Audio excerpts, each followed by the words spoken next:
comment je l'ai découvert, on va venir, je pense, sur le début.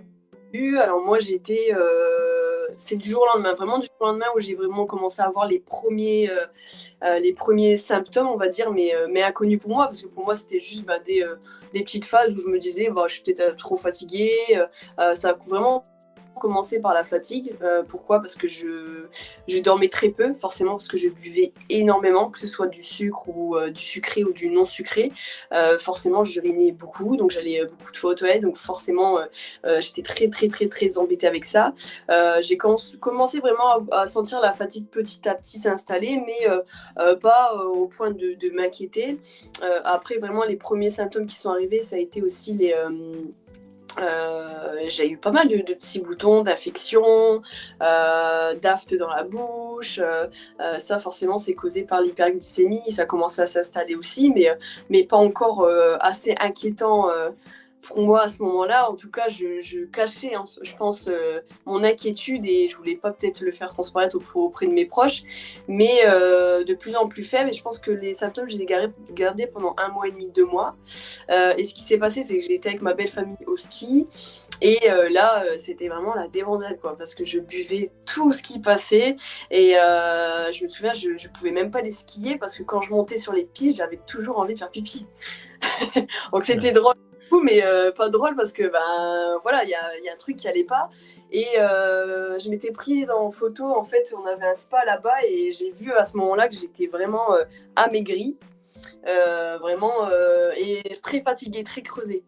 Et j'ai fait un malaise. Hier soir, j'ai fait un malaise sur le soir et sur les 2 derniers jours, j'ai fait que dormir. Et en rentrant du ski, on est parti le soir chez des amis faire la fête. Et à partir de ce moment-là, je me souviens plus très bien de ce qui s'est passé. Je me souviens avoir dit, on rentre, je me sens très fatiguée. Je suis rentrée chez moi. Le matin, j'ai eu le petit déclic qui m'a dit lève-toi et va faire peut-être un bilan sanguin pour voir. J'avais pas d'ordonnance, j'avais rien du tout, mais je pense que mon instinct il s'est dit faut peut-être que tu ailles faire un contrôle.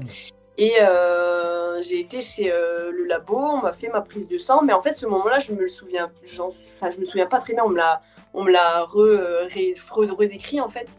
Et au final prise de sang et je me souviens juste que mon ex-conjoint du coup m'a amené chez mon père et mon père qui tenait un sac dans la main à côté de la voiture et moi je suis quelqu'un de très têtu d'habitude et je l'aurais habituellement j'aurais dit mais qu'est-ce que tu fais avec un sac à m'attendre devant la voiture quoi. Mais à ce moment-là j'étais vraiment out en fait je pense et on a pris la route, j'arrive, je suis à l'hôpital de Lens du coup pour le coup chez moi et on me brancard, on me met dessus, on me prend ma glycémie, à ce moment-là on prend ma glycémie mais je sais pas ce que c'est, mais on me branche de partout et au final dans l'espace des 5 minutes qui sont passées, on vient me dire et la première chose que j'entends le mot diabète c'est du coup t'es diabétique, voilà. C'est vraiment comme ça que j'ai découvert le diabète. T'es diabétique. Ok, du coup la première tu prends ton téléphone et tu tapes. C'est quoi le diabète? Ouais. Et là, forcément, évidemment, je suis tombée sur le mauvais. Mais je pense qu'après, il y avait mon père qui était là, etc. J'ai vraiment commencé à me construire un mindset en fait strong à partir de ce moment-là. Parce que je me suis dit, ça a l'air grave ou ça a l'air déjà embêtant. Donc, on va commencer tout de suite à mettre les choses en place, quoi. Mais c'est vraiment la découverte de mon diabète. Ça s'est passé réellement comme ça. Et après, forcément, on apprend un peu par la suite avec le corps médical. Et puis vraiment, comment on va pouvoir gérer ça. Mais la découverte de mon diabète, ça s'est passé comme ça, ouais.